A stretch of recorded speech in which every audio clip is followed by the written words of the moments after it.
اعوذ باللہ من الشیطان الرجیم بسم اللہ الرحمن الرحیم۔ باپ کا ہاتھ رک گیا جیسے کسی نے بزور پکڑ لیا ہے۔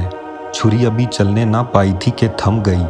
رسیوں میں بندھا ہوا بیٹا گردن جھکائے منتظر تھا کہ شہادت کا وقت سعید کب آتا ہے، لیکن اب ایسا محسوس ہوا گویا جام شہادت کسی نامعلوم طاقت نے اس کے لبوں سے چھین لیا ہے، لیکن وہ خاموش تھا۔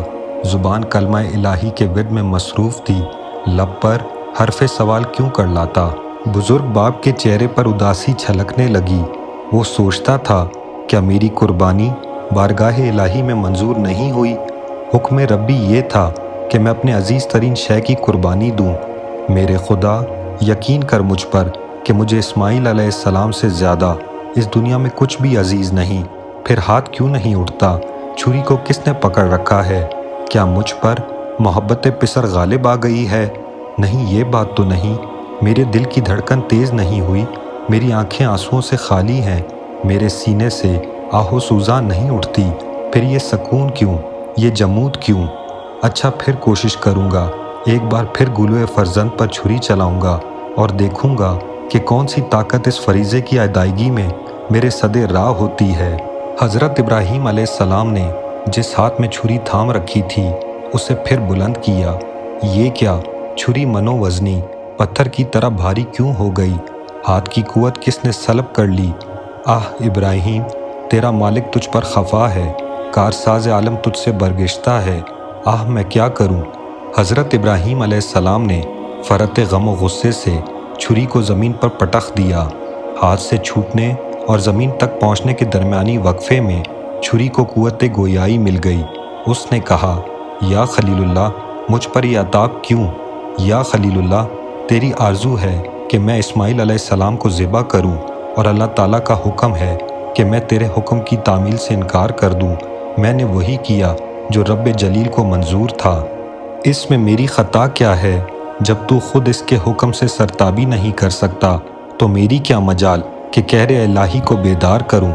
حضرت ابراہیم علیہ السلام حیران رہ گئے۔ جس آسمانی طاقت نے زور بازو چھین لیا تھا اس نے انہیں قوت گویائی سے بھی محروم کر دیا۔ زبان سے ایک لفظ بھی نہ کہہ سکے۔ پلٹ کر چھری کی طرف دیکھا، وہاں ایک ہی منظر پیش دید تھا۔ دیکھا، آنکھیں مل مل کر، پتلیوں کو بقدر وسعت پھیلا کر، حواس کو مجتمع کر کے دیکھا۔ یہ خواب نہ تھا، واقعہ تھا۔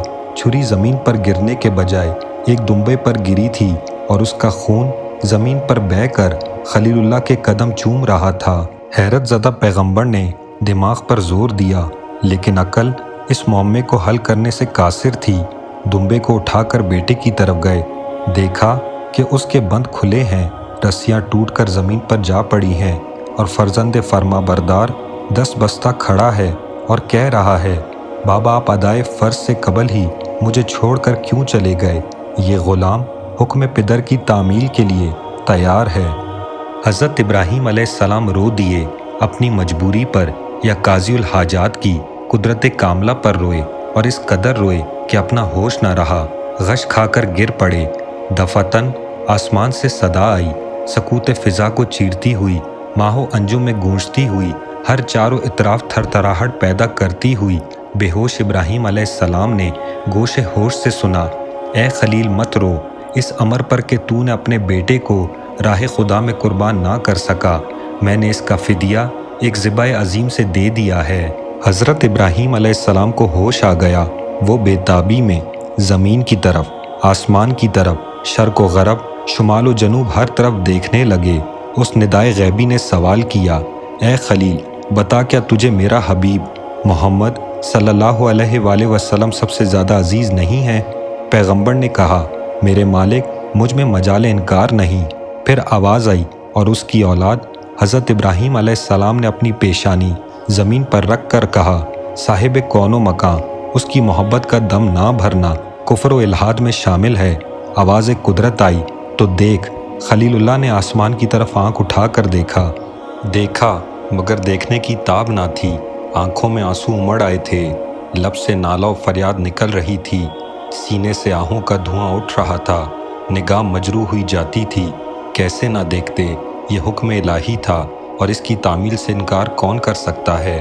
ہاں، ابراہیم علیہ السلام نے دیکھا تو آسمان پر سرزمین کربلا کا نقشہ نظر آیا۔ حسین ابن علی علیہ السلام حق پرست تیروں کی بارش میں مصروف سجدہ تھے، اور اس کے بعد دیکھا کہ فرات کے بالمقابل خون کی ندی بہہ رہی ہے، اور اس میں مومنین بے گناہ کے لاشیں بہے چلے جاتے تھے۔ علی اکبر جیسے کڑیل جوان کی لاش سینے پہ برچھی کھائے خاک و خون میں لپٹا ہے، اور دیکھا کہ سکائے سکینہ بازو کٹائے اور سر پاش پاش کرائے اوندھے منہ زمین پر پڑا ہے۔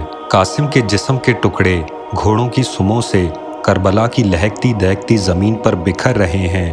ہاں، دیکھا کہ علی اصغر کی زبان خشک خون گلو سے سیراب ہو رہی ہے، اور پھر دیکھا کہ سبط رسول فخر کونین سردار شہداء حضرت امام حسین علیہ السلام اپنے کم سن بچے کے خون سے ریش مبارک کو خضاب کر رہے ہیں۔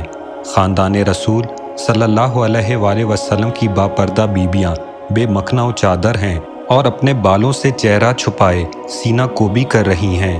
خلیل اللہ اس منظر خونی کی تاب نہ لا سکے اور پھر بے ہوش ہو گئے۔ یہ تھا رب جلیل کا فدیہ عظیم۔